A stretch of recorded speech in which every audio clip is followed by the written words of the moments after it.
When 19-year-old Catherine Moreau was forced to marry a tuberculosis-ravaged U.S. Marshal on his deathbed, she thought the nightmare would end with his last breath. Instead, it had only just begun. Her desperate flight into a Wyoming blizzard should have killed her. But fate had other plans, and a Comanche scout named Running Wolf would change everything she thought she knew about survival. Freedom and the price of choosing your own destiny. Before we jump back in, tell us where you're tuning in from, and if this story touches you, make sure you're subscribed, because tomorrow I've saved something extra special for you.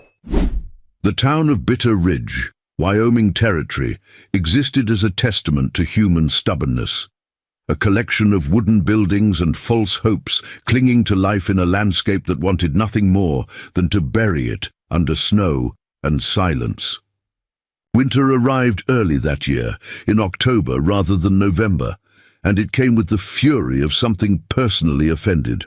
The wind howled down from the Rockies like the breath of ancient gods, carrying snow that cut like broken glass and cold, that could freeze a man's spit before it hit the ground. It was into this merciless world that Catherine Moreau had been dragged, kicking and screaming in spirit if not in body, to fulfill what the territorial judge called a dying man's final request, and what she knew to be legalized slavery dressed in wedding lace.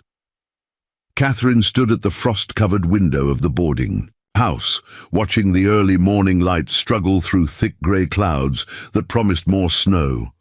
Her breath fogged the glass as she pressed her forehead against the cold surface, trying to numb the thoughts that had been circling through her. Mind like vultures for the past 3 days. In 6 hours, she would walk down the aisle of Bitter Ridge's only church and marry a man she had never spoken to, whose face she had seen only once, and who was dying of consumption so advanced that his coughing fits sprayed blood across his pillowcase.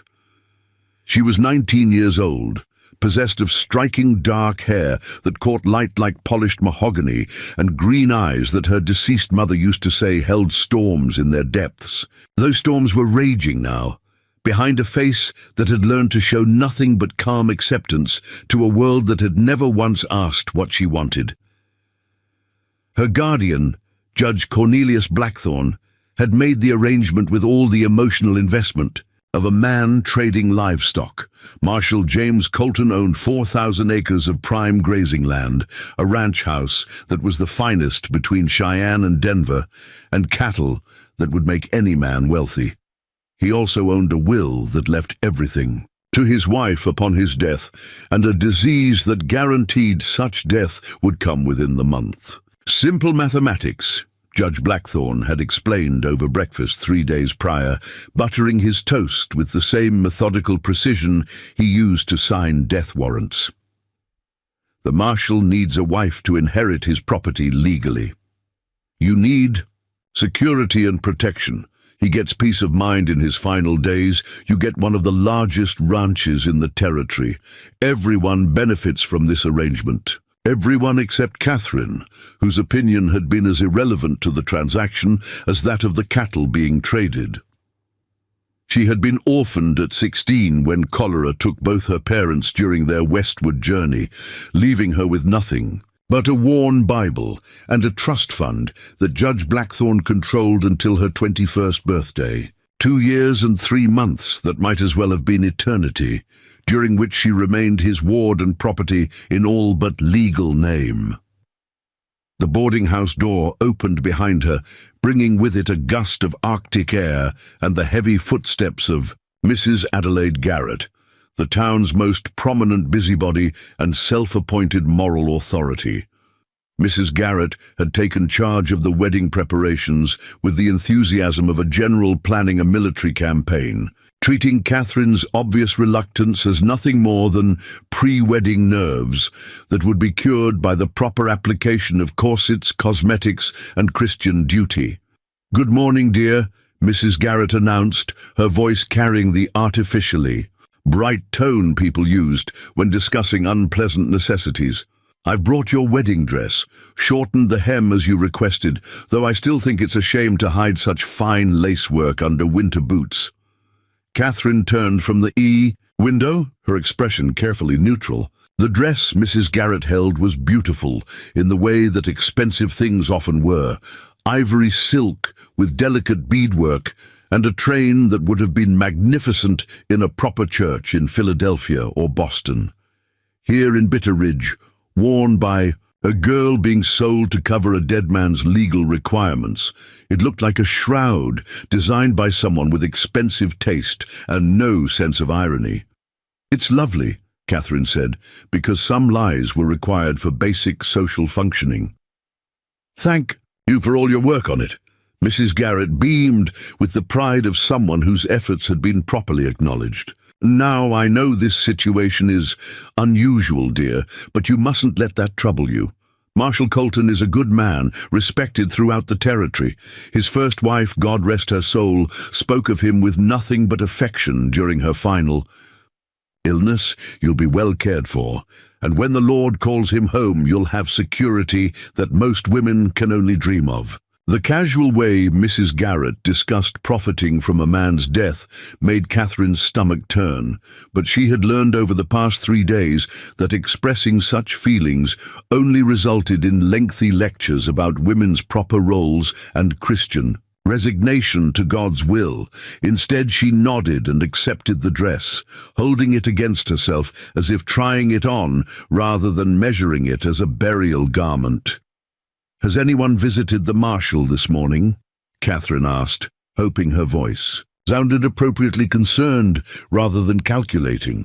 "Dr. Morrison was there before dawn," Mrs. Garrett replied, settling herself into the room's single chair with the air of someone preparing for a long conversation. "Said the Marshal had a difficult night. Fever broke around 4, but he's much weaker. Dr. Morrison doesn't think—" She paused delicately. "Well, he doesn't think the Marshal will see Christmas." 6 weeks. Catherine felt something cold settle in her chest that had nothing to do with the Wyoming weather. 6 weeks of marriage to a dying stranger.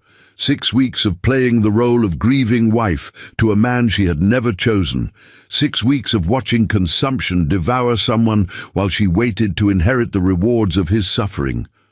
"I should visit him," Catherine said, though every instinct screamed against it. "Before the ceremony, it seems appropriate." Mrs. Garrett's face brightened with approval. "What a thoughtful girl you are. I'm sure the Marshal will appreciate your consideration. He's been asking about you, you know. Wanted to make sure you had everything you needed, that you were comfortable with the arrangements." The irony was suffocating. The man was more concerned about her comfort than the judge who was supposed to be her protector. Catherine wondered what Marshal James Colton thought about this arrangement, whether he felt any guilt about binding a young woman to his deathbed, whether he understood that she had no choice in the matter. "I'll walk with you," Mrs. Garrett continued, already reaching for her heavy woolen coat. "The wind is fierce today, and we can't have you catching pneumonia before your wedding. That would be a tragedy for everyone." The boarding house where Catherine had spent the last 3 days sat at one end of Bitter Ridge's main street, while Marshal Colton's temporary residence, the town's only hotel, occupied the other end. The walk between them normally took 5 minutes, but today the wind and snow stretched it into an eternity of stinging cold and careful steps on ice-slicked wooden sidewalks. Bitter Ridge's main street told the story of a town built on optimism and sustained by stubbornness. The buildings were solid but unadorned, constructed by people who valued function over beauty and survival over comfort. The general store, the blacksmith shop, the saloon and the church stood like sentinels against the wilderness, each one representing humanity's refusal to surrender to a landscape that clearly preferred solitude. The hotel where Marshal Colton was dying had been built with hopes of attracting wealthy travelers heading west. But such travelers rarely stopped in towns like Bitter Ridge. Instead, it served as temporary housing for territorial officials, circuit judges, and other representatives of distant authority who found themselves stranded by weather or duty in places they would rather not be. Mrs. Garrett knocked on the door of room 12 with the gentle courtesy reserved for sick rooms and churches.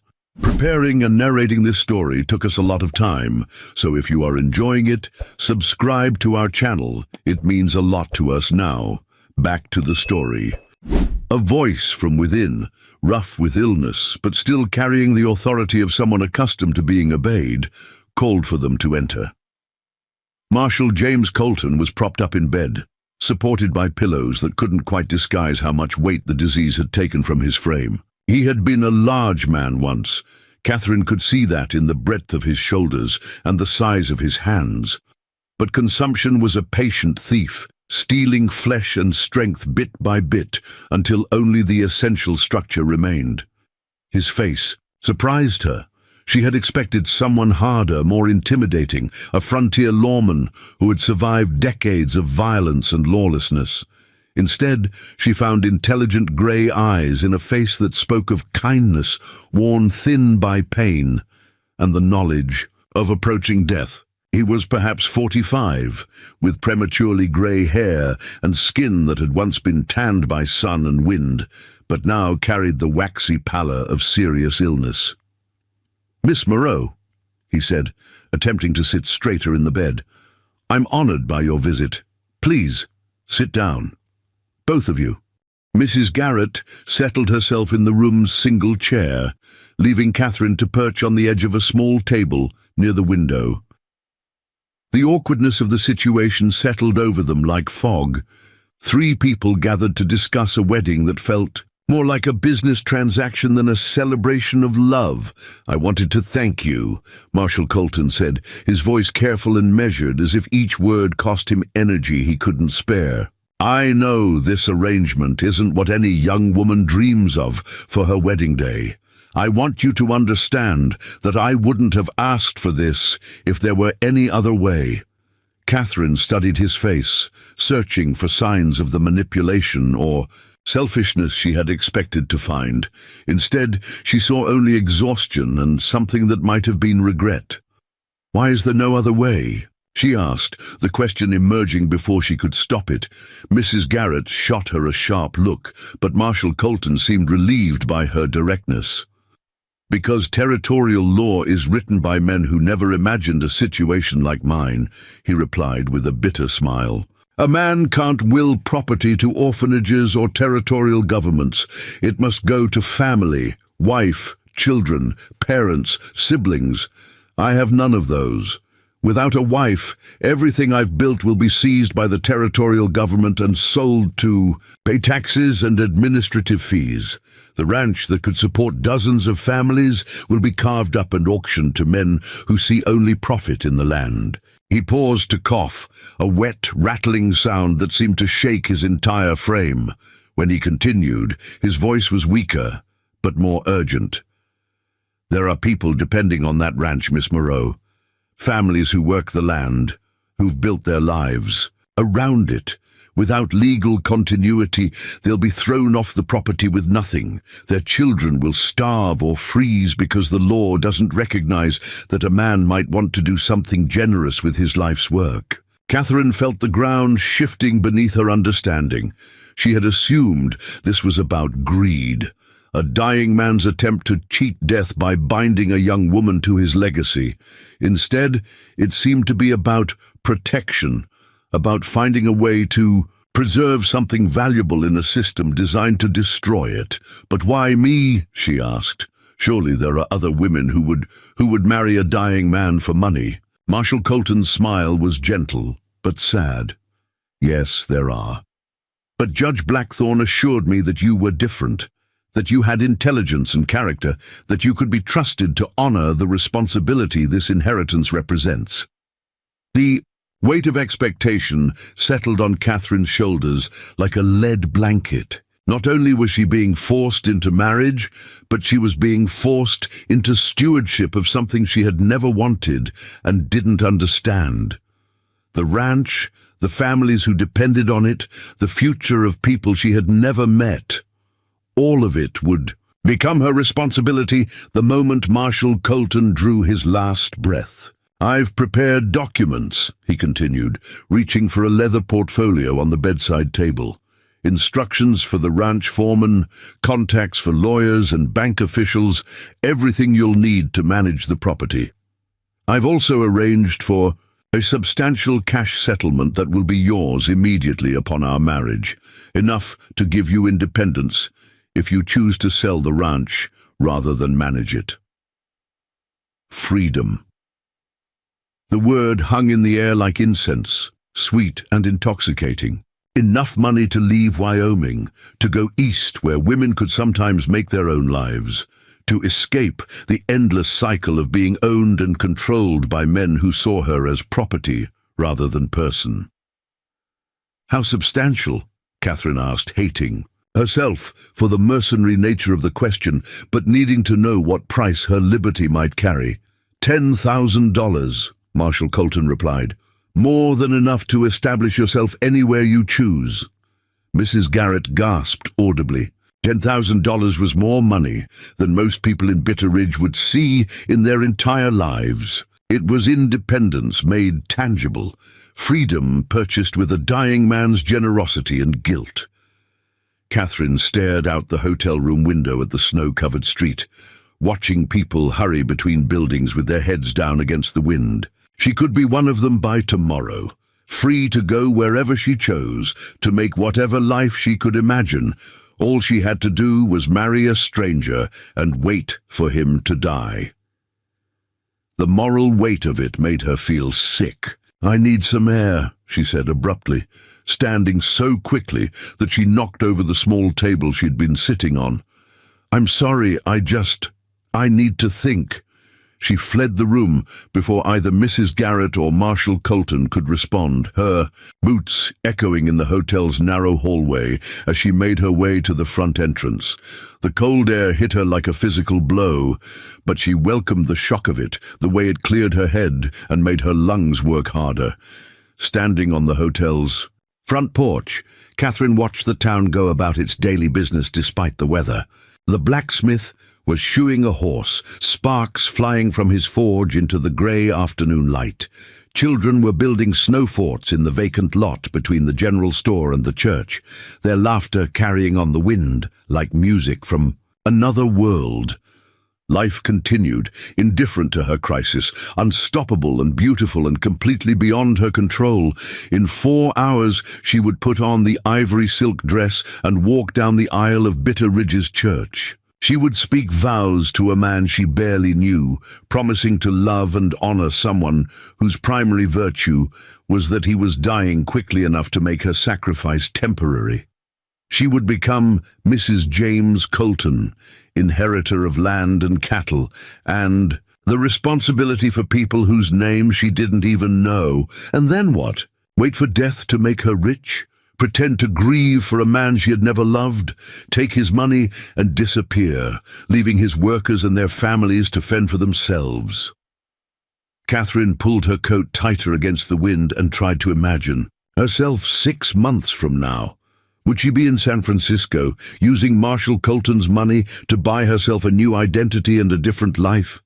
Would she be in Boston, living as a wealthy widow with secrets she could never share? Would she be managing a ranch in Wyoming, playing the role of the dutiful inherited wife to preserve her late husband's legacy?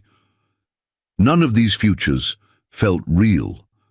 They were stories about someone else, dreams about a woman who had choices and agency, and the luxury of deciding her own fate. Catherine Moreau was 19 years old, orphaned, penniless, without her guardian's permission, and legally owned until her 21st birthday. She had no choices. She had only obligations and the hope that someday, somehow, she might earn the right to make her own decisions.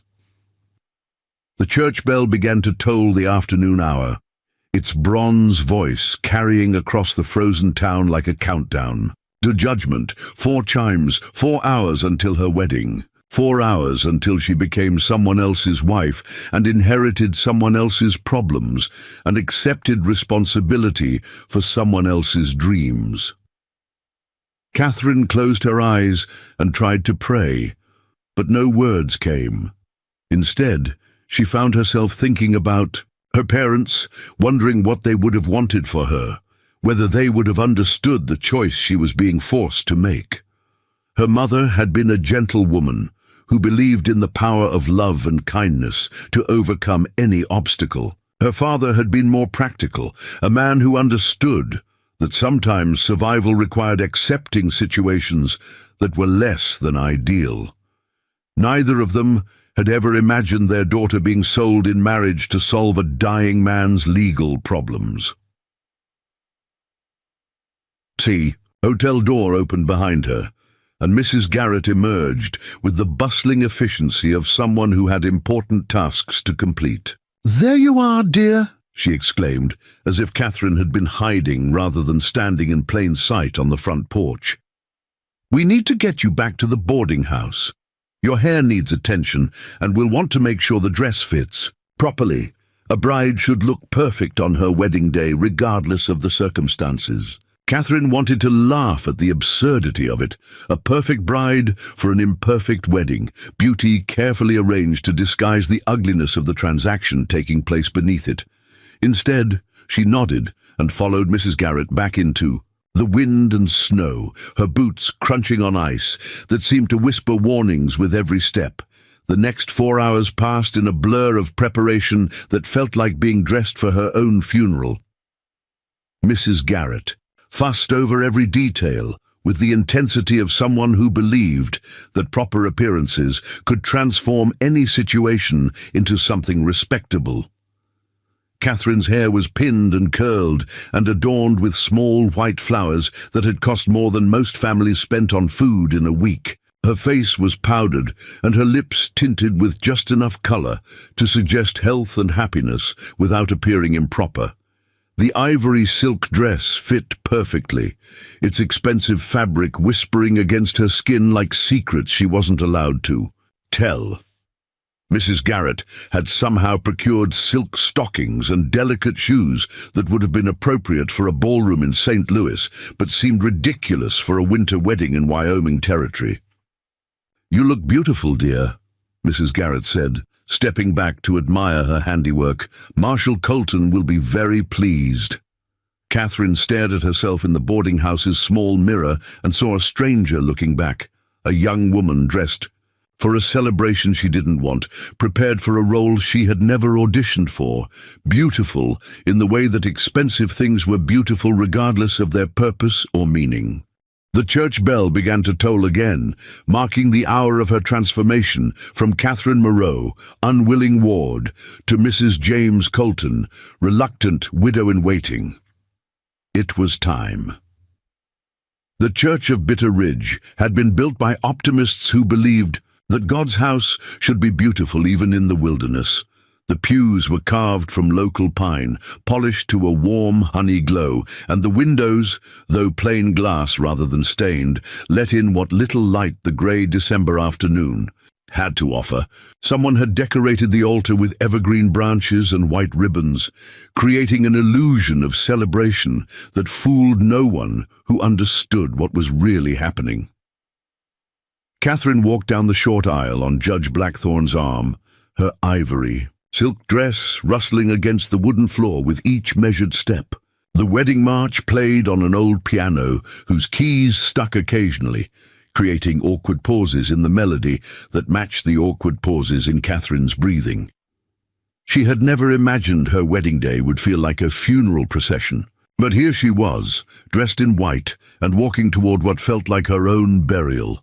Marshal James Colton waited at the altar, supported by a walking stick and sheer determination. He had dressed in his formal uniform, midnight blue wool with silver buttons that caught the candlelight, but the fabric hung loose on his wasted frame like a banner on a windless day. His face was pale as parchment, with fever spots burning high on his cheekbones, yet his grey eyes were alert and kind as they met hers. He looked like a man attending his own execution with dignity intact. The congregation was small and sombre. Mrs. Garrett dabbed at her eyes with a lace handkerchief, though whether from sentiment or the satisfaction of a job well done was unclear. Dr. Morrison sat in the front pew, his medical bag at his feet in case the groom collapsed during the ceremony. Judge Blackthorn's wife occupied the seat behind him, her expression carefully neutral in the way of women who had learned not to question their husbands' decisions. A handful of townspeople filled the remaining pews, the curious, the sympathetic, and those who understood that witnessing this wedding was a civic duty in a community too small for privacy. Reverend Matthews began the ceremony with unusual haste, his words crisp and efficient, as if speed might somehow make the proceedings less unsettling. Dearly beloved, we are gathered here today in the sight of God to join this man and this woman in holy matrimony. The traditional words felt like stones in Catherine's mouth as she repeated them, each vow binding her tighter to a future she had never chosen. When Marshal Colton spoke his vows, his voice was steady despite the visible effort it cost him. I, James, take you, Catherine, to be my wedded wife, to have and to hold from this day forward, for better, for worse, for richer, for poorer, in sickness and in health, to love and to cherish, till death us do part. The irony of promising, in sickness and health, to a man whose consumption was audible in every breath, was not lost on anyone present. Catherine's own vows emerged as whispers, barely audible above the wind that had begun to howl around the church's wooden walls. I, Catherine, take you, James, to be my wedded husband. The words felt like betrayal of herself, of the dreams she had once harbored, of the love she had hoped to find someday with someone who chose her rather than purchased her. The ring was a simple gold band that slipped easily onto her finger, its weight surprising for something so small. Marshal Colton's hands trembled as he placed it there, whether from weakness or emotion she couldn't tell. When Reverend Matthews pronounced them husband and wife, the kiss was brief and gentle, more like a blessing than a claim, the touch of someone who understood the difference between legal possession and human connection. You may kiss the bride, Reverend Matthews announced, but Marshal Colton was already turning away, overcome by a coughing fit that doubled him over and sent Dr. Morrison rushing to his aid. Blood flecked the white cloth the doctor pressed to the Marshal's lips, and Catherine felt the weight of her new reality settle over her like grave dirt. She was married to a man who might not survive the journey back to his hotel room. The wedding reception, if it could be called that, took place in the church's small fellowship hall. Mrs. Garrett had prepared a modest spread, sandwiches and a coffee, a small cake decorated with sugar flowers that must have cost a fortune to obtain in winter. The guests made polite conversation and avoided looking directly at the bride and groom, as if witnessing their discomfort might somehow make them complicit in the arrangement. Catherine sat beside her new husband at the head table, her wedding dress spread around her like spilled milk.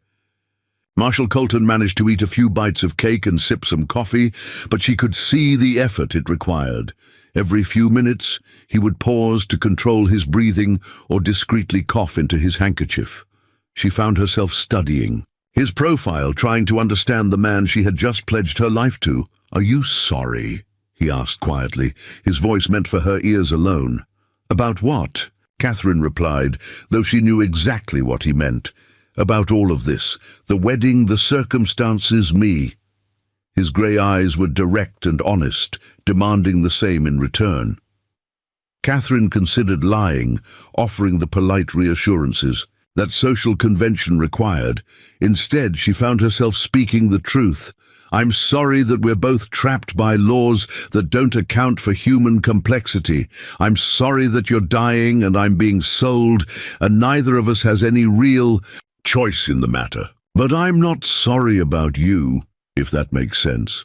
A small smile crossed his face, the first genuine expression of pleasure she had seen from him. "It makes perfect sense. You have more honesty than most people twice your age." "Honesty is a luxury I can afford," Catherine replied. "I have nothing left to lose by telling the truth." Before Marshal Colton could respond, Judge Blackthorn appeared at their table with a leather portfolio and the satisfied expression of a man concluding successful business. "The legal documents are ready for your signatures," he announced. Best to complete the formalities while we're all gathered. The papers were spread across the white tablecloth like a contract with the devil. Marriage certificates, property transfers, bank authorizations, and the all-important will that would make Catherine one of the wealthiest widows in Wyoming Territory the moment her husband drew his last breath. She signed her new name, Catherine Colton, with a steady hand, each letter feeling like another bar in an invisible cage. "Congratulations, Mrs. Colton," Judge Blackthorne said as he gathered the signed documents. "You're now legally entitled to everything your husband owns. I trust you understand the responsibilities that come with such wealth." The emphasis on responsibilities was not subtle. Judge Blackthorne expected her to remember his role in arranging this marriage when it came time to distribute her gratitude and her money. Catherine nodded politely and filed the information away for future consideration.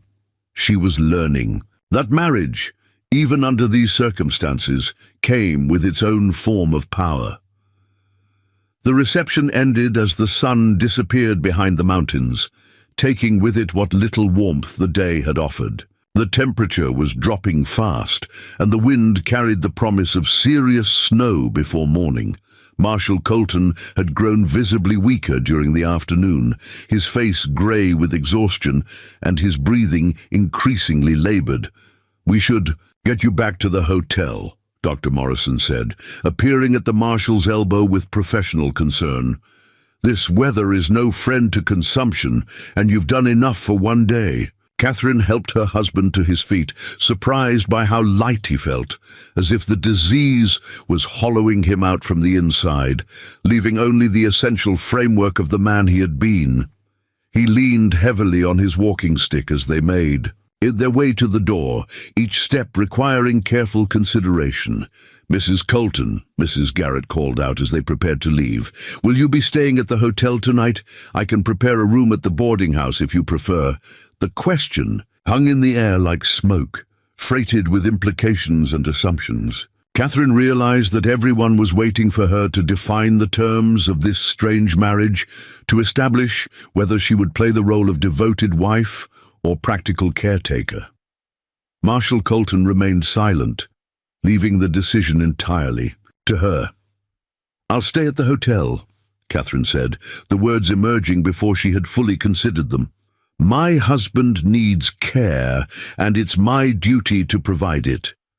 The approval in Marshal Colton's eyes was worth the sacrifice of privacy and comfort that her decision represented. Whatever else this marriage might be, it would not be defined by abandonment or indifference. The walk to the hotel took nearly 20 minutes, slowed by Marshal Colton's need to rest every few steps and the increasing ferocity of the wind. Snow was beginning to fall, not the gentle flakes of a typical winter evening, but hard pellets that stung exposed skin and accumulated rapidly on the ground. By the time they reached the hotel's front porch, Catherine's wedding dress was soaked through, and her silk shoes were ruined beyond repair. Marshal Colton's room had been prepared for a wedding night, though not the kind that either of them wanted. Someone had brought fresh flowers and expensive wine, lit candles around the small space, and turned down the bed with rose petals scattered across white sheets. The romantic atmosphere felt macabre given the circumstances, a death chamber decorated. "For love, I can sleep in the chair," Catherine said, gesturing toward the room's single piece of furniture besides the bed. "You need the rest more than I do." "Absolutely not," Marshal Colton replied, his voice gaining strength from indignation. "You're my wife now, which means you deserve better treatment than I've received from this arrangement. Take the bed." "I've been sleeping poorly anyway. The coughing keeps me awake." They compromised by sharing the space with the careful courtesy of strangers, maintaining the pretense of intimacy while respecting the reality of their situation. Catherine changed into a nightgown behind a makeshift screen created by hanging blankets, while Marshal Colton prepared for sleep with the methodical efficiency of someone managing a chronic illness.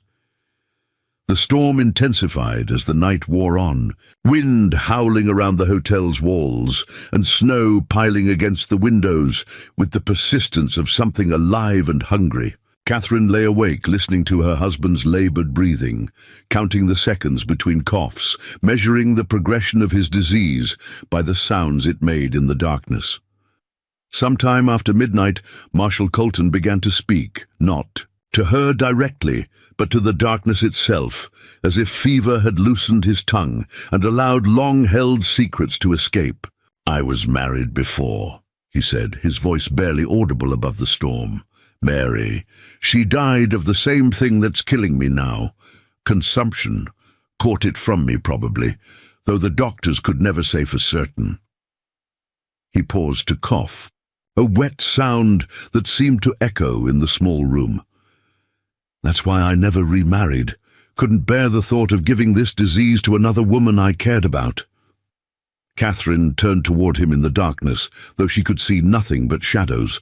"Then why now? Why marry me if you're worried about contagion?" "Because you're young and strong, and you'll outlive whatever damage I might do to you. Because the ranch needs someone to protect it, and you need protection from men like Judge Blackthorne who see you as property rather than person. Because sometimes the best we can do is make bargains with our guilt and hope they serve some greater purpose." The honesty was devastating in its simplicity. He wasn't trying to justify the arrangement or pretend it was anything other than what it was. A transaction designed to solve multiple problems at the expense of one young woman's freedom. But he was also acknowledging the moral weight of that transaction, accepting responsibility for his part in it. "I've left instructions with my foreman," he continued. "If you decide to sell the ranch after I'm gone, he's to help you get fair value. If you decide to keep it, he's to teach you everything you need to know about running it. Either way, you'll have choices. Real choices, not the kind that Judge Blackthorne offers." Catherine felt tears on her cheeks, though she couldn't say whether they were for him, for herself, or for the impossibility of their situation. "What if I make the wrong choice?" "There are no wrong choices," Marshal Colton replied. "Only choices and their consequences. The freedom to make mistakes is the most valuable thing I can give you." The storm continued to rage outside, but inside, the small hotel room, something like peace had settled between them. Catherine closed her eyes and tried to sleep, listening to the wind and her husband's breathing and the sound of snow against glass. Tomorrow would bring new challenges and decisions, but tonight she was warm and safe and legally free from Judge Blackthorne's control. She didn't know it yet, but the storm building outside was more than just weather. It was the beginning of everything that would change her life forever. By dawn, Bitter Ridge would be buried under 3 feet of snow, and Marshal James Colton would be dead. Catherine woke to silence, the kind of profound quiet that follows great storms and precedes greater revelations.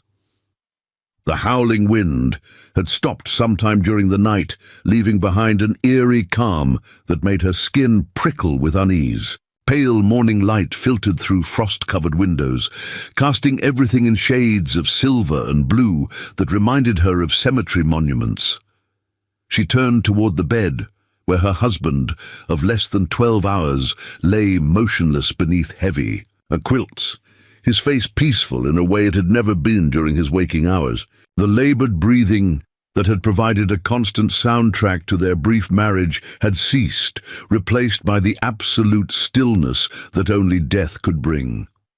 Marshal James Colton had slipped away while she slept, leaving her with a wedding ring, a vast inheritance and secrets that would reshape everything she thought she knew about her situation. "James," she whispered, though she already knew he wouldn't answer. She reached out to touch his forehead, finding skin that was cool and waxy to the touch. His grey eyes, which had shown such kindness during their few conversations, now stared sightlessly at the ceiling. Death had been gentle with him. There were no signs of struggle or pain, just the quiet surrender of a man who had been ready to let go. Catherine sat on the edge of the bed for a long moment, studying the face of the man who had freed her through his death while binding her through his life. She felt neither grief nor relief, only a strange numbness that seemed to match the frozen world outside. Everything had changed again, and she wasn't sure whether to consider herself lucky or cursed. A soft knock at the door interrupted her contemplation. "Mrs. Colton."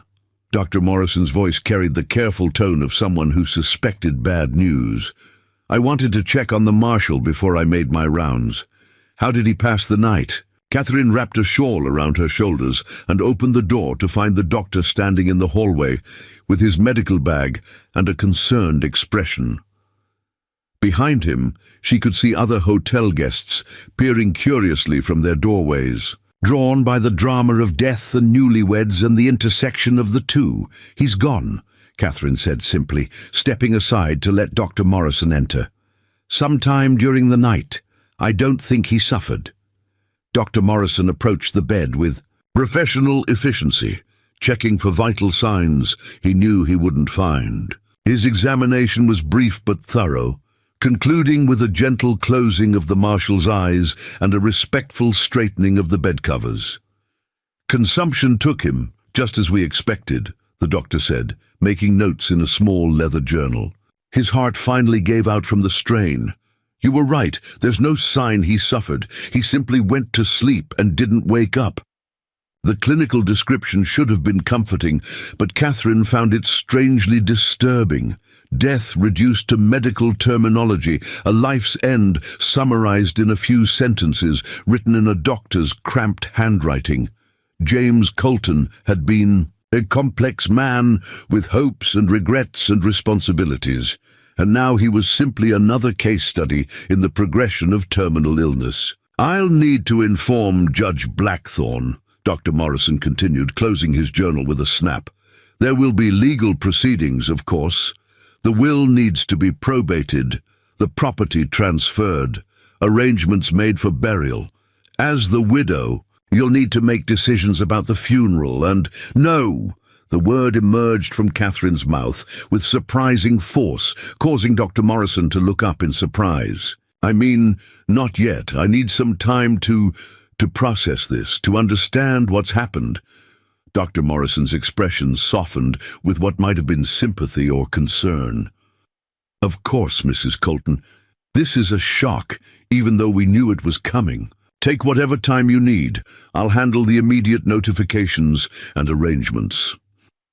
After the doctor left, Catherine found herself alone with her dead husband and a hotel room that suddenly felt like a tomb.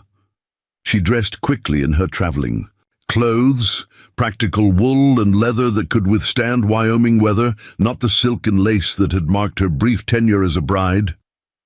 The ivory wedding dress lay crumpled on the floor where she had dropped it the night before, already looking like something from another person's life. She was packing her few belongings when she noticed the leather portfolio that Marshal Colton had mentioned during their wedding reception. It sat on the room's small writing desk, secured with a brass lock that looked expensive and important. Beside it lay a small key and a note written in the Marshal's careful handwriting. "For Catherine, when she's ready to understand the whole truth." The lock opened easily, revealing documents that made Catherine's blood run cold. The first was a letter addressed to her, written in the same careful script. "My dear Catherine, if you are reading this, then I am dead, and you are faced with decisions that will determine not only your future but the future of many innocent people. What I am about to tell you will be difficult to accept, but you must. Know the truth about why this marriage was truly necessary and what dangers you now face as my widow." Catherine's hands trembled as she continued reading. The letter revealed that Marshal Colton's ranch was not just valuable grazing land.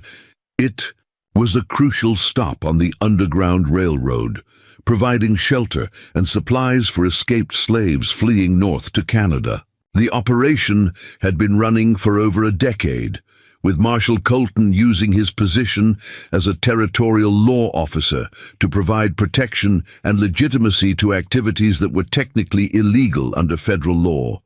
Judge Blackthorne knows about the Underground Railroad activities, the letter continued, and has been demanding a share of the profits from the ranch in exchange for his silence. I refused, which is why he was so eager to arrange our marriage. He believes that as a young, inexperienced widow, you will be easier to manipulate and control than I was. He plans to use threats and intimidation to force you to either pay him a substantial portion of your inheritance or to shut down the Underground Railroad operations entirely. The implications crashed over Catherine like an avalanche. Her marriage hadn't been about providing for her security or even about solving a dying man's legal problems. It had been a chess move in a larger game involving human freedom, political corruption, and deadly secrets that could destroy lives across the territory.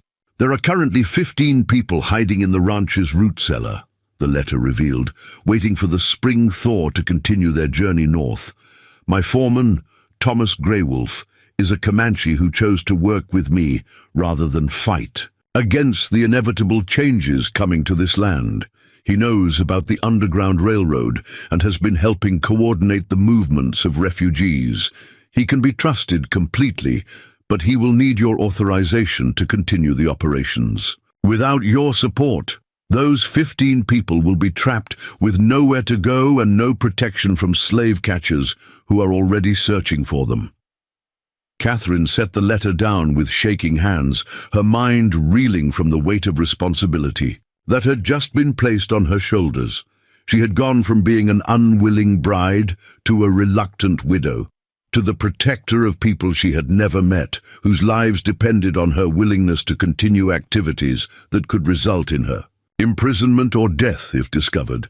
The portfolio contained additional documents that painted an even more complex picture. Maps showing safe routes through Wyoming territory, lists of contacts in towns along the escape routes, financial records detailing the enormous costs of feeding, clothing, and transporting refugees. And most disturbing of all, reports about increased activity by professional slave catchers who were being paid generous bounties to track down and return escaped slaves to their owners. One report, dated just a week before Catherine's wedding, contained information that made her stomach turn. 3 slave catchers named Morrison, Blake, and Hutchins had been seen in towns throughout the territory, asking questions about the Underground Railroad and offering rewards for information about its operations. They were working their way systematically toward Bitter Ridge, following rumors and tips that suggested a major stop on the escape route was located somewhere in the area. Catherine realized with growing horror that her husband's death had created a crisis that extended far beyond her.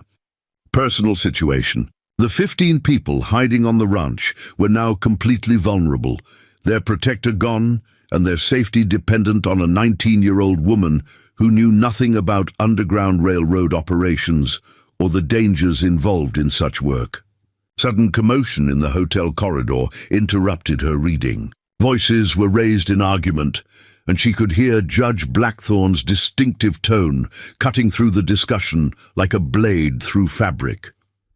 She quickly secured the documents back in the portfolio and prepared to face whatever new complications her former guardian, she reminded herself, was bringing to her doorstep. The knock on her door was sharp and impatient. "Catherine!" Judge Blackthorne's voice carried the authority of someone accustomed to immediate obedience. "Open this door immediately. We have urgent matters to discuss."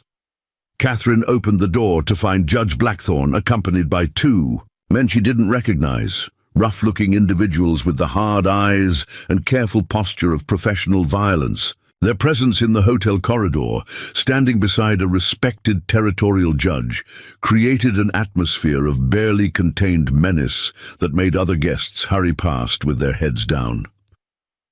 "Mrs. Colton," Judge Blackthorne said with false sympathy, "please accept my condolences on your loss. Marshal Colton was a fine man who will be greatly missed." "Thank you," Catherine replied carefully, noting how the judge's eyes kept moving to the leather portfolio she still clutched in her hands. Dr. Morrison said you would handle the legal arrangements. Indeed, and that's why I'm here. These gentlemen are Mr. Morrison and Mr. Blake.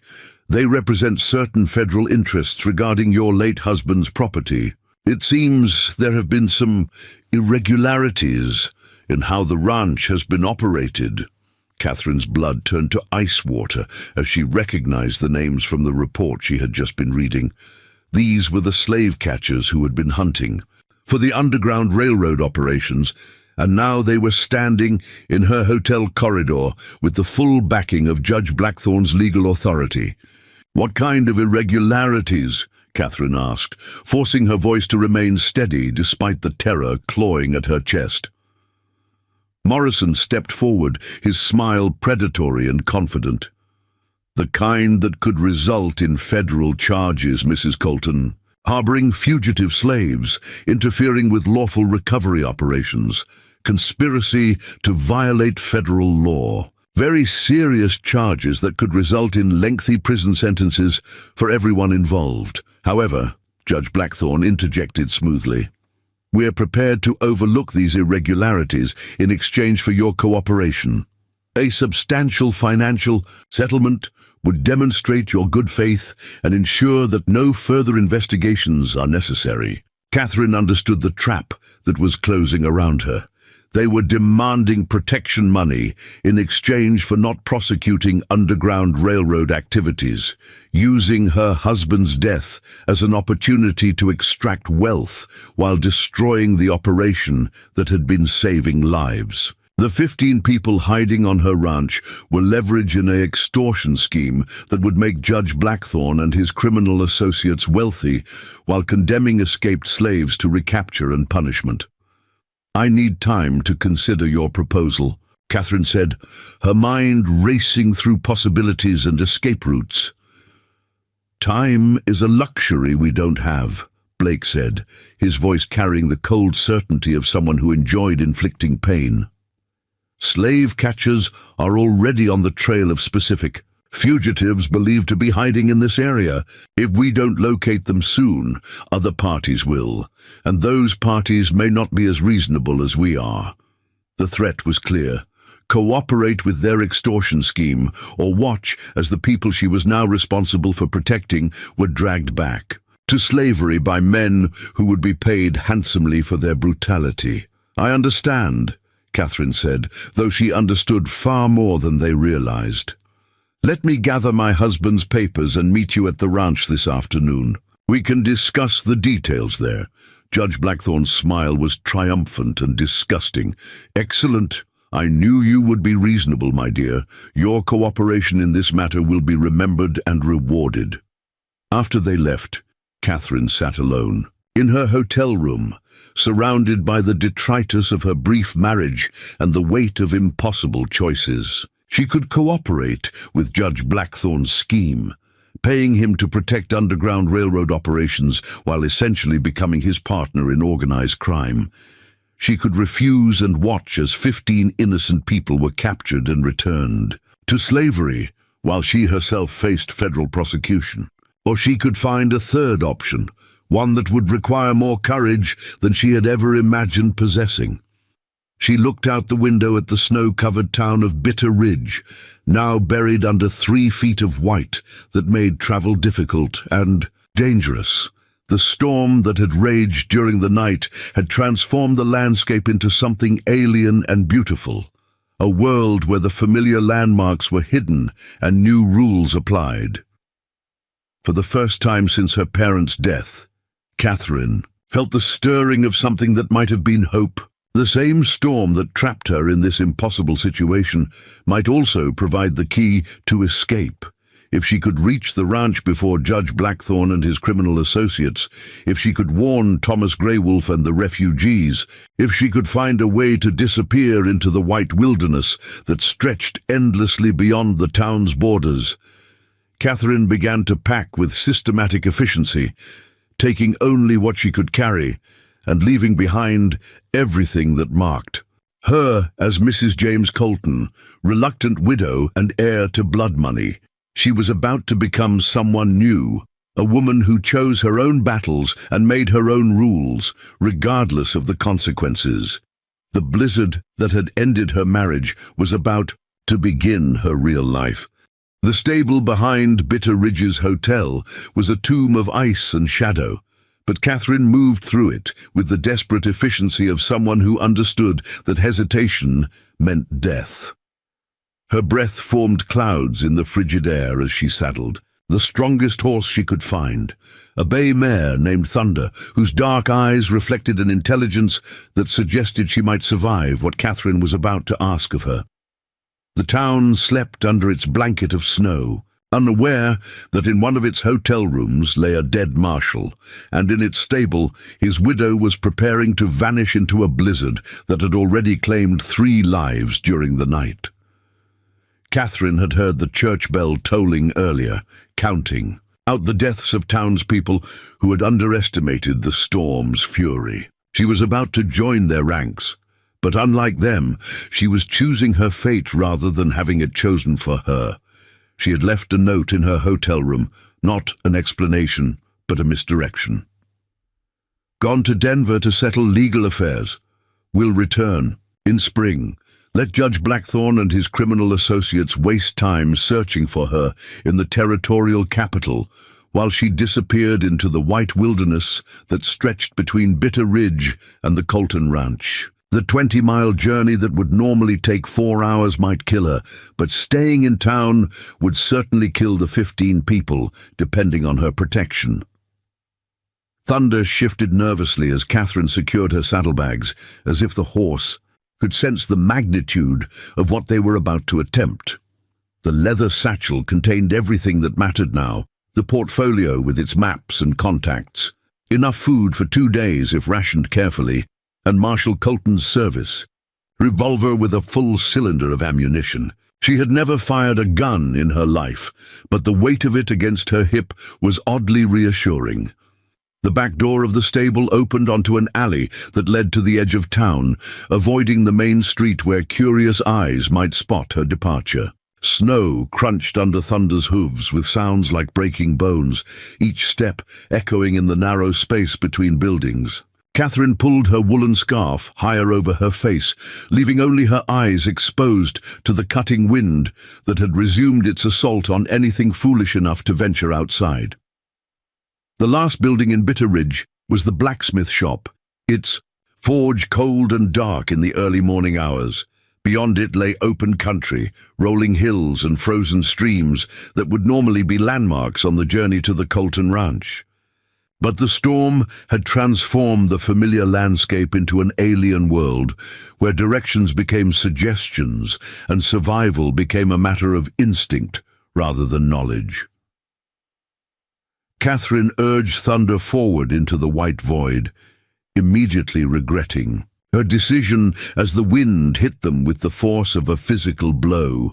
The mare stumbled, caught herself, and pressed on with the stoic determination of an animal that understood the consequences of stopping. Snow swirled around them in patterns that defied logic, creating walls of white that appeared and disappeared like ghosts, making it impossible to see more than a few feet in any direction.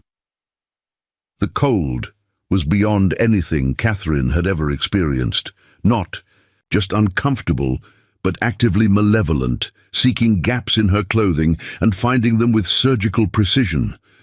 Her fingers began to numb despite her thick gloves, and her feet lost feeling within the first mile. She could no longer feel Thunder's reins in her hands, guiding the horse through touch that had become theoretical rather than actual. They had been traveling for what felt like hours when Thunder suddenly stopped, her ears pricked forward in alert attention. Catherine tried to peer through the swirling snow, wondering what had caught the horse's attention. Then she heard it.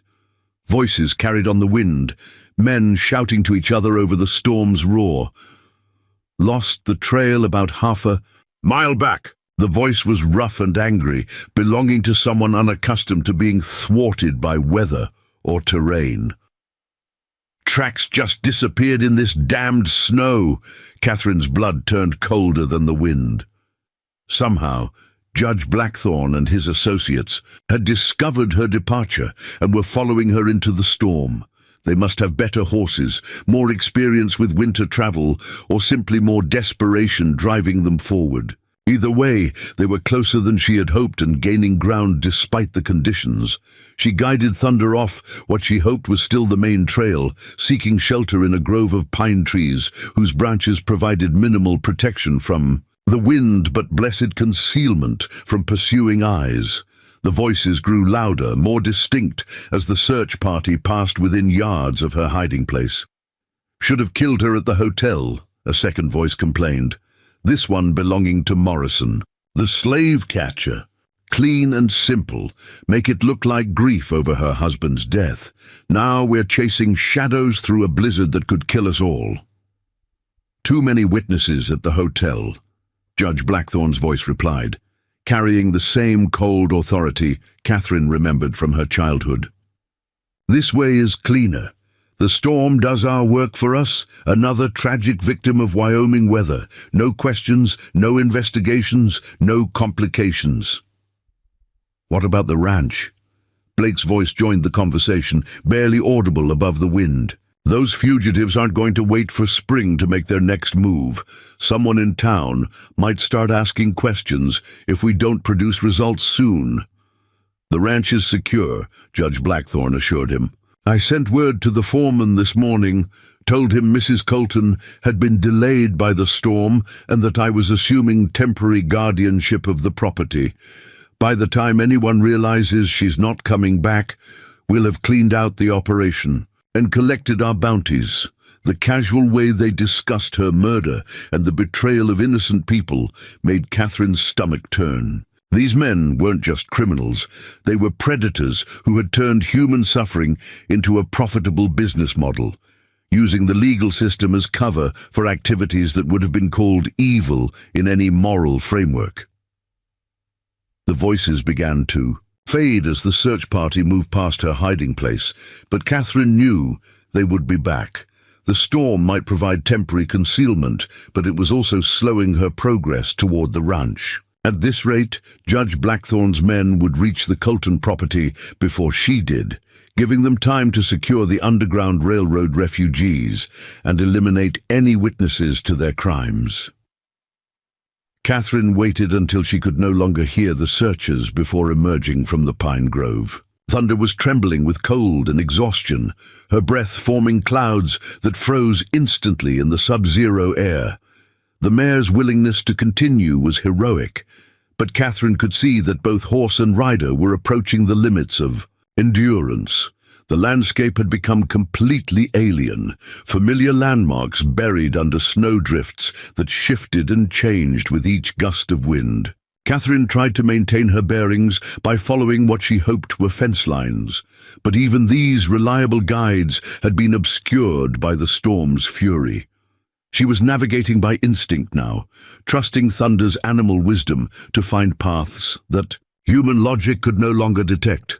It was during one of these blind advances through the white chaos that disaster struck. Thunder stepped into what appeared to be solid ground, but was actually a snow-covered creek bed, her front legs plunging through thin ice into water that immediately began to freeze around her hooves. The mare panicked, thrashing wildly as she tried to extract herself from the trap, her movements only making the situation worse. Catherine threw herself from the saddle, landing hard in snow that came up to her waist. She struggled toward Thunder's head, trying to calm the frightened animal while assessing the damage. The ice was too thin to support the horse's weight, but too thick to break easily, creating a trap that could prove fatal for both of them. Working, with hands that had lost all feeling, Catherine began breaking away chunks of ice around Thunder's legs, creating space for the horse to find purchase on more solid ground. The work was exhausting and dangerous. One wrong move could result in both of them falling through the ice into the swift-moving water beneath. After what seemed like hours, but was probably only minutes, Thunder managed to extract herself from the creek bed, but the effort had cost both horse and rider precious energy and time. The mare was limping now, favoring her right front leg, and her breathing had become labored. Catherine's own condition was deteriorating rapidly. Her clothes were soaked through from the creek water, and the wind was turning the moisture into ice that crackled with every movement. They pressed on because stopping meant death, but Catherine knew they were fighting a losing battle against the elements. The cold was no longer just uncomfortable, it was becoming a living thing that crawled under her skin and wrapped around her bones, making every breath a conscious effort and every step a victory against her body's desire to simply lie down. In the snow and sleep, the hallucinations began sometime after midday, though the storm made it impossible to judge time with any accuracy. Catherine began seeing shapes in the swirling snow, buildings that weren't there, people who beckoned from paths that led nowhere, warm fires that vanished when she tried to approach them. She understood with the clarity that sometimes comes, at the edge of death, that these were signs of severe hypothermia, her brain's attempt to find comfort in a situation where none existed. Thunder was suffering too, her steps becoming increasingly unsteady as ice formed around her hooves and exhaustion sapped her strength. The mare's breath came in harsh gasps that spoke of lungs working beyond their capacity, and her ears no longer moved to track sounds in their environment. They were both dying by degrees, victims of Catherine's desperate gamble against impossible odds.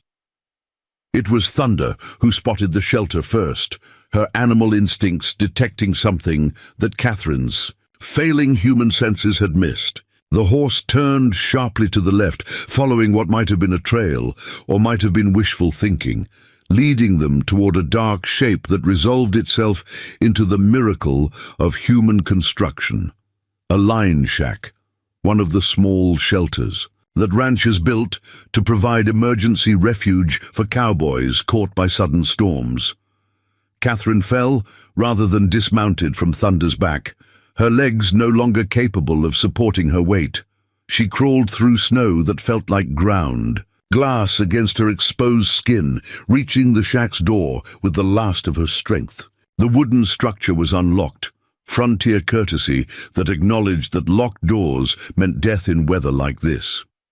Inside, the shack was dark and cold, but blissfully free from the wind that had been her constant enemy for hours. Catherine collapsed on the floor, her body shaking uncontrollably as delayed shock set in. Thunder had followed her into the small space, the horse's presence adding vital warmth to the enclosed area. Catherine forced herself to remain conscious long enough to assess their situation. The shack contained basic supplies, blankets, matches, a small supply of firewood, and some emergency food. More importantly, it provided shelter from the wind that would have killed them both within the hour. Her hands were so numb that lighting a fire became an exercise in pure determination, requiring multiple attempts before the kindling finally caught. The small flame seemed like a miracle, pushing back the darkness and beginning the slow process of restoring warmth to the frozen shelter. As feeling began to return to her extremities, Catherine realized how close she had come to death. Another hour in the storm would have finished both her and Thunder, adding their bodies to the winter's toll of those who had underestimated the fury of a Wyoming blizzard. But they had survived, and survival meant opportunity. The storm that had nearly killed her was also protecting her from Judge Blackthorn's pursuit. No one would be traveling in weather like this unless driven by absolute necessity, which meant she had gained precious time to rest, recover, and plan her next move. Outside, the wind continued to howl like something alive and hungry, but inside the line shack, Catherine was warm and safe and still alive. The game was far from over, and she was learning that survival could be its own form of victory. She had no way of knowing that less than 2 miles away, another survivor was making his own calculations about the storm, the danger, and the strange. Tracks he had spotted leading toward the line shack he had been using as his own temporary shelter.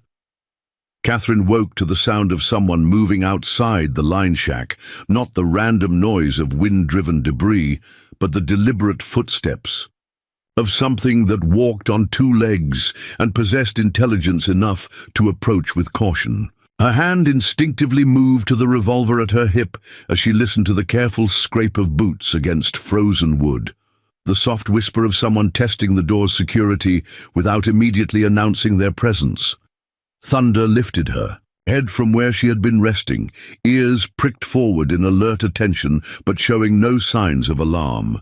Whatever was outside, the horse didn't perceive it as a threat. Catherine found this oddly reassuring. Animals possessed instincts about danger that humans had largely forgotten, and Thunder's calm suggested their visitor might not be one of Judge Blackthorn's killers. The knock, when it came, was soft and respectful. 3 gentle taps that somehow managed to convey both awareness of occupancy and respect for whoever might be inside. Catherine rose silently from her makeshift bed of blankets, moving to a position where she could see through the shack's single frost-covered window without exposing herself to direct view from outside. What she saw made her breath catch in her throat. A man stood in the swirling snow outside her shelter, but he was unlike anyone she had ever encountered. Tall and lean, he moved with the fluid grace of someone who belonged to the wilderness rather than merely visiting it. His long black hair was braided with strips of leather and small carved bones that caught what little light the storm allowed. He wore a mixture of traditional Comanche clothing and practical frontier gear, buckskin pants and moccasins, but also a heavy wool coat that had clearly been acquired from white traders. Most striking were his eyes, dark and intelligent, scanning the area around the line shack with the systematic attention of someone who had learned that survival depended on noticing details that others missed. When his gaze briefly met hers through the frost-covered window, Catherine felt a jolt of recognition that had nothing to do with previous meetings and everything to do with shared understanding of what it meant to be hunted. "I know you're inside," he said, his voice carrying clearly despite the wind. His English was perfect, tinged with an accent that spoke of education received in mission schools or frontier towns. "I also know you're armed and frightened. I mean no harm. My name is Running Wolf, and I've been tracking the men who are hunting you." Catherine's grip on her revolver tightened. How could this stranger know about Judge Blackthorn's pursuit? Was this another trap, a more sophisticated approach to capturing her? But Thunder remained calm, and Catherine's own instincts, sharpened by her recent proximity to death, suggested that Running Wolf represented opportunity rather than danger. "How do I know you're telling the truth?" she called back, not yet ready to open the door but willing to engage in conversation. "Because if I meant you harm, you would already be dead," Running Wolf replied, with matter-of-fact honesty. "I've been watching this shack for 2 hours, waiting for you to wake. I could have entered any time, but I chose to announce myself because I believe we may be able to help each other." The logic was sound, and Catherine found herself impressed by his directness. Most men, in her experience, approached difficult topics with layers of deception and manipulation. Running Wolf seemed to prefer brutal honesty, which was oddly refreshing after months of dealing with Judge Blackthorn's calculated lies. Catherine opened the door slowly, keeping her hand on her weapon, but no longer pointing it directly at her. "Visitor." Up close, Running Wolf was even more impressive, not handsome in the conventional sense, but possessing the kind of magnetic presence that came from absolute confidence in one's own abilities. His face was weathered by sun and wind, marked with traditional Comanche tattoos that had been partially covered by more recent scars. "You're Thomas Greywolf," Catherine said, sudden understanding flooding through her. "Marshal Colton mentioned you in his letter. You're the ranch foreman." Running Wolf's expression shifted slightly, surprise flickering across features that had remained carefully neutral. "Thomas Greywolf was my brother," he said quietly. "He was killed 3 days ago, while trying to warn me about Judge Blackthorn's plans. I am Running Wolf, and I have come to finish what Thomas started. The news hit Catherine like a physical blow. Another death, another life lost to Judge Blackthorn's greed and ambition. She thought of the letter Marshal Colton had written, his confidence that Thomas Grey Wolf could be trusted to protect the Underground Railroad refugees. Now that protection was gone, and 15 innocent people were completely defenseless against men who viewed them as nothing more than valuable merchandise. "I'm sorry about your brother," Catherine said, meaning it. Marshal Colton spoke of him with great respect. Thomas chose to work with whites because he believed cooperation was the only path to survival for our people, Running Wolf replied, his voice carefully controlled. He thought that by helping escaped slaves, he could prove that Comanche could be allies rather than enemies. Judge Blackthorn killed him for that belief. How did you know to find me here? Catherine asked, stepping aside to allow Running Wolf to enter the warm shelter. How did you know I was being hunted? Running Wolf moved into the line shack with the easy grace of someone comfortable in small spaces, his presence somehow making the cramped quarters feel less claustrophobic rather than more. I was at the ranch when Judge Blackthorn's message arrived, he explained. I knew immediately that something was wrong. The Marshal would never put you in danger by sending you out in a storm like this. I came looking for you and found the tracks of your pursuers first. He settled onto the floor across from the small fire, his movements economical and precise. 3 men, well armed, following your trail with the persistence of professional hunters. They lost your tracks when you left the main path, but they're not giving up. They've taken shelter in an abandoned farmhouse about 5 miles from here, waiting for the storm to pass before resuming their search. Catherine felt her stomach tighten with fear and anger. They plan to kill me and claim the ranch for themselves.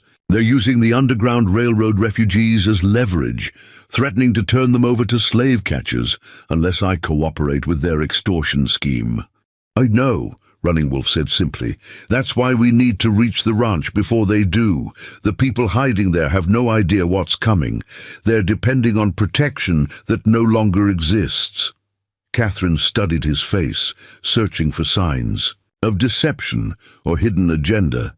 Instead, she found something that surprised her, genuine grief for his brother's death, combined with grim determination to honor Thomas Grey Wolf's sacrifice by completing his mission. Why should I trust you? She asked.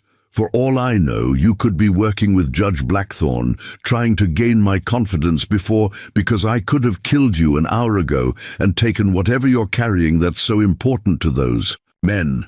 Running Wolf interrupted, his dark eyes meeting hers with unwavering directness. Because my brother died, trying to protect people who had never shown him kindness, and I will not let his death be meaningless.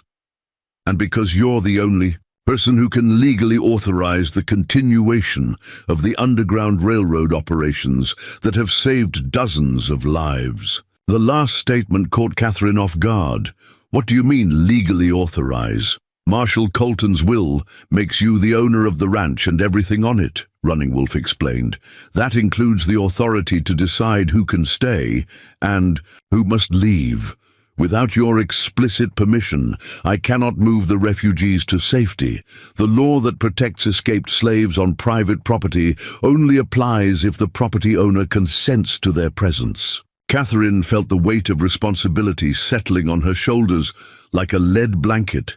15 lives depended on her willingness to take risks that could result in her own death or imprisonment. The easy choice would be to cooperate with Judge Blackthorn's demands, paying him to ignore the Underground Railroad activities while she lived comfortably on the ranch's profits. The right choice was considerably more dangerous. How do we get to the ranch without being caught? She asked, her decision made. Running Wolf's smile was quick and fierce, transforming his weathered features into something that reminded Catherine of a wolf scenting prey. We don't avoid being caught, he said. We make sure we're the ones doing the catching. The plan Running Wolf outlined was audacious in its simplicity and terrifying in its risks. instead of trying to outrun their pursuers. To the ranch, they would double back and eliminate Judge Blackthorn's men before they could resume their hunt. 3 armed killers against 1 exhausted woman and 1 Comanche warrior, odds that would have seemed impossible if Catherine hadn't already survived what should have been a fatal journey through the blizzard. "They're expecting us to run." "Running," Wolf explained as they prepared to leave the line shack.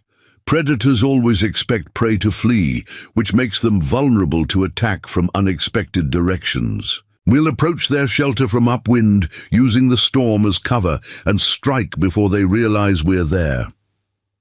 Catherine checked her revolver, counting the 6 rounds in the cylinder. She had never killed anyone, had never even pointed a gun at another human being. But the memory of Judge Blackthorn's casual discussion of her murder had burned away her reluctance to use violence in self-defense. "I'm not a killer," she said, her voice steady despite the magnitude of what she was contemplating. "Neither was I, until yesterday," Running Wolf replied, his tone carrying the weight of recent experience. "Sometimes the world forces us to become things we never wanted to be. The question is whether we become those things in service of life or in service of death." They left the line shack as the storm began to show signs of weakening, the wind's howl diminishing to a steady moan, and the snow falling in larger, softer flakes that suggested the weather's fury was finally exhausting itself.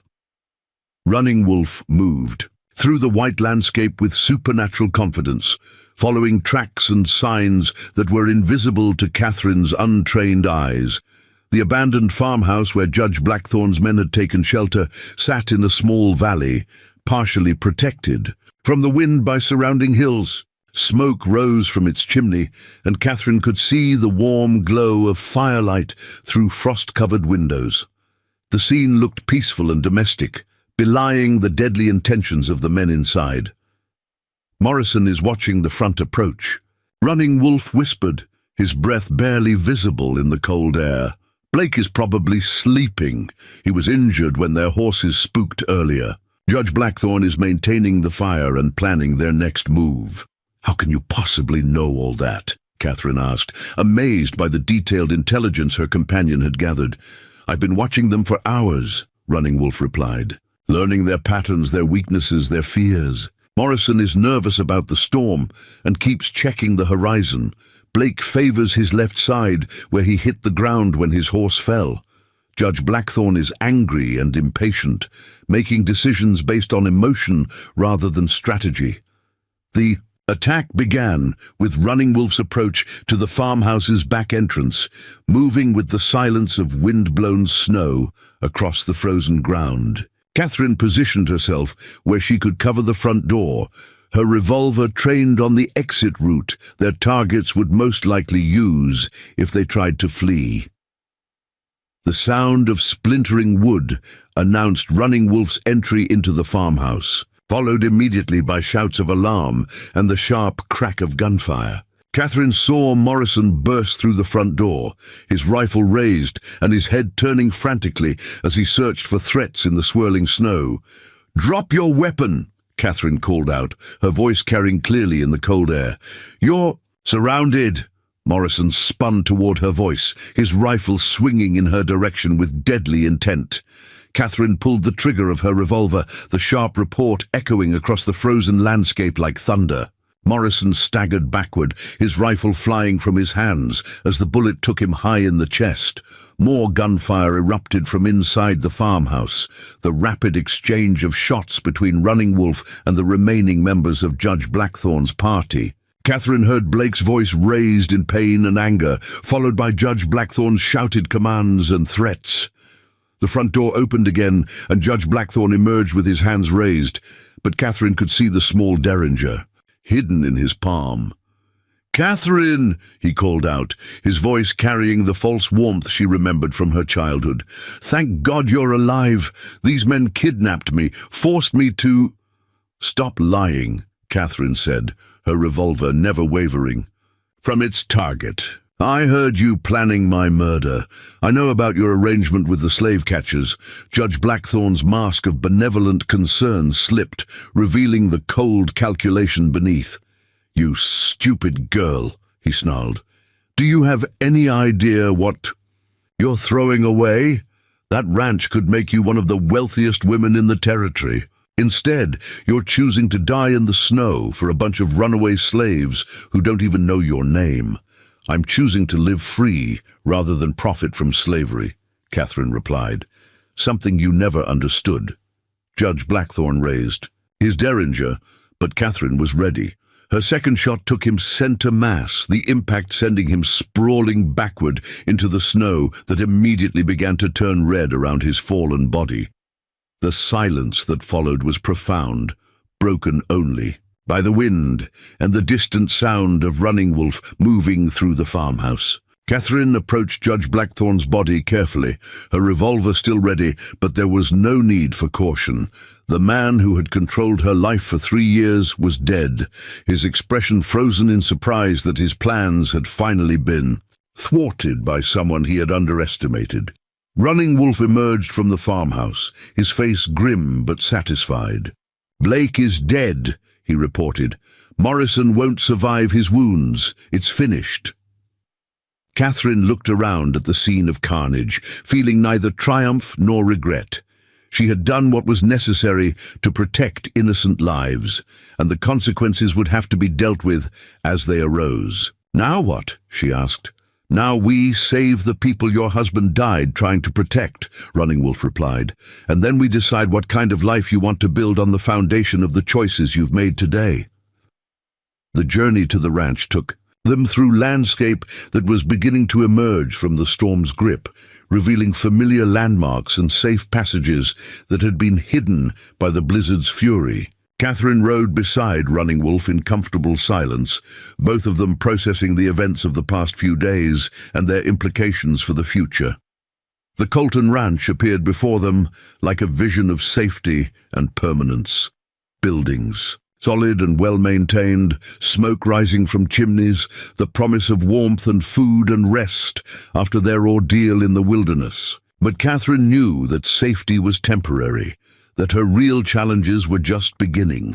The 15 refugees who emerged from the ranch's root cellar were a testament to the courage and desperation that drove people to risk everything for freedom. Men, women, and children who had traveled hundreds of miles, enduring hardships that would have broken most people, all for the chance to live as human beings rather than property. "You are Mrs. Colton?" asked an elderly woman who seemed to speak for the group. "We heard about your husband's passing. We are sorry for your loss and grateful for his protection." "He was a good man," Catherine replied, meaning it more now than she had during their brief marriage, "and his work will continue." The logistics of moving 15 people safely north to Canada would require careful planning, substantial resources, and absolute secrecy. Catherine threw herself into the task with the same determination that had carried her through the blizzard, working with Running Wolf to establish new routes, contact networks, and security protocols.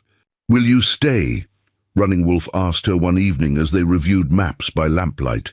"The ranch needs someone who understands its real purpose. The Underground Railroad needs leaders who can't be bought or intimidated." Catherine looked around. The warm kitchen where they sat, thinking about the life she could build here, meaningful work, the respect of people who mattered, the freedom to make choices based on her own moral compass rather than other people's expectations. "I'll stay," she said. "This is where I belong."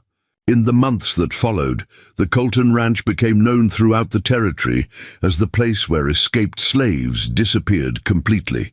Not captured, not returned to bondage, but simply gone as if they had never existed. Catherine Colton developed a reputation as a woman who could make impossible things happen, who could move people and resources with efficiency that seemed supernatural. She never remarried, though she received many offers from men who were attracted to her wealth and independence. Running Wolf remained as her foreman and closest advisor, their partnership built on mutual respect and shared commitment to work that most people couldn't understand. The official story of Judge Blackthorn's death was that he had been killed by bandits while traveling during the storm, a tragic but not uncommon fate for those who underestimated Wyoming's dangers. The truth was buried with the men who had died in the abandoned farmhouse, becoming another secret that the land kept.